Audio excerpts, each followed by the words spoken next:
So, have you ever been at a place in your life where you just felt tired, overwhelmed, or burned out, and you felt like you just didn't know how ends were going to meet? Or perhaps you just felt overwhelmed, tired, and burned out.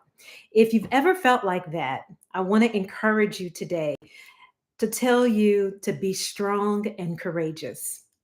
Know that the fight is still winnable. You are going to make it through this. No matter what you're facing, no matter what you're going through, you are going to make it through this. Welcome in, everyone. I'm so glad you're here. Come on in. Let me know that you're in the room. Type in the chat your name, where you're watching from. If you're new here, welcome. My name is Dr. Giovanna, Lady J. Ellison, and I am here to help you thrive in life and in business while keeping God first. So let me know that you are here, and we're going to go ahead and get started.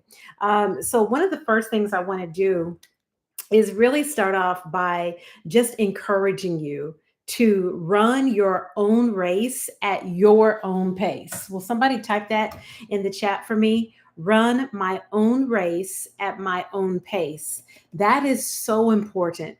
And why is it important? Because everyone has a different race to run.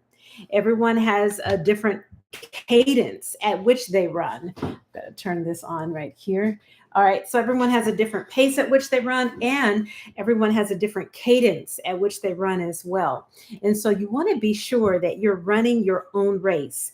I've been blessed to run and finish now 13 Los Angeles marathons. Oh my goodness.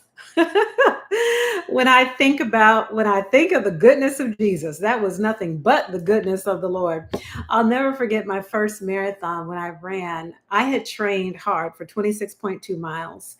And when I hit the wall probably right at Robin. Hello, good to see you on here. I hit the wall right at about mile 13.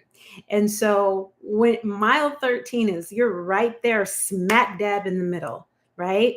That's right in the middle of the struggle, right in the middle of the test, right in the middle. You know that the finish line is ahead, but you have so much further to go.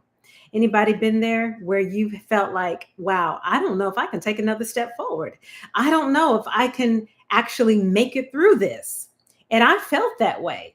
Oh, I felt that way. One of the things that I learned in running, not just a marathon, but also the race of life, if you will, is that the same people who start with you won't always be the same people that finish with you. Can I get a witness right here? I said the same people who start with you won't always be the same people who finish with you. You've got different people that come along in the journey while you are at different places. And so it's so important that you are consistent in doing what God has called you to do. Because listen, if you stop producing what God has called you to produce, if you stop doing the excellence that God has called you to be, based on the numbers or based on who shows up or who doesn't show up, right? Oh, well, nobody came. I guess I should stop. Oh, well, I'm not seeing results. I guess I should quit. Oh, well, I hit the wall and now it's hard. I guess I won't cross my finish line. No, what you've got to do is encourage yourself in the Lord, and you got to remember why you got started in the first place, right? Let me know if you guys can hear me okay. You got to remember why you got started in the first place. There's a great quote by Gail Hyatt, and that quote says, when people lose their way, they lose their why. Somebody write that in the chat. When people lose their way, they lose their why, right? Uh, when people lose their why, rather, they lose their way. That's why you've always got to be sure. Thanks, Robin. That's why you've always got to be sure that you have a strong foundation of why you're doing this in the first place. I remember for my first race, I got so inspired because when I was in LA, the marathon would always run right past the street where I lived. And I would see thousands of people in the street running, and they looked happy, at least at that part. They didn't look too happy later down the line, but they would just be running along. And I remember seeing them running past my window one day, and I looked out the window. I had to be in my early 20s at the time, not too long ago, right? Uh, So I remember running, seeing all those runners, you all, and I said to myself, "Hey, Cynthia, good to see you on here." I said to myself, "One day I'm going to do that race." I made up my mind before I got the cute running outfit. I made up my mind before I got the shoes. I made up my mind before I started training. And this is the thing, if you're going to have longevity in business, if you're going to have longevity in whatever it is that God has called you to, you have to go in with a made up mind.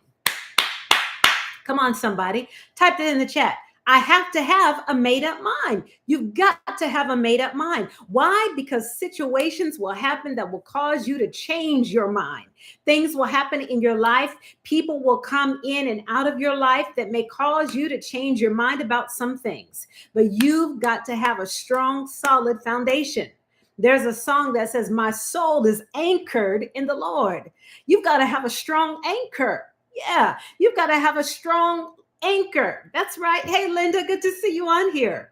My soul is what? Anchored in the Lord, not in the opinions of people, not in how fast or slow things are going. No, my soul is anchored in what God told me about the situation. That's why you got to have a prayer life, men and women of God. You've got to have a prayer life, because the power of prayer is having a conversation with God. And if you're having a hard time with your prayer life, maybe you're saying, "Oh my gosh, I don't understand this. I pray, but I don't hear anything, or my faith is being tested, or I feel challenged, or I'm not getting any results." I want you to try something.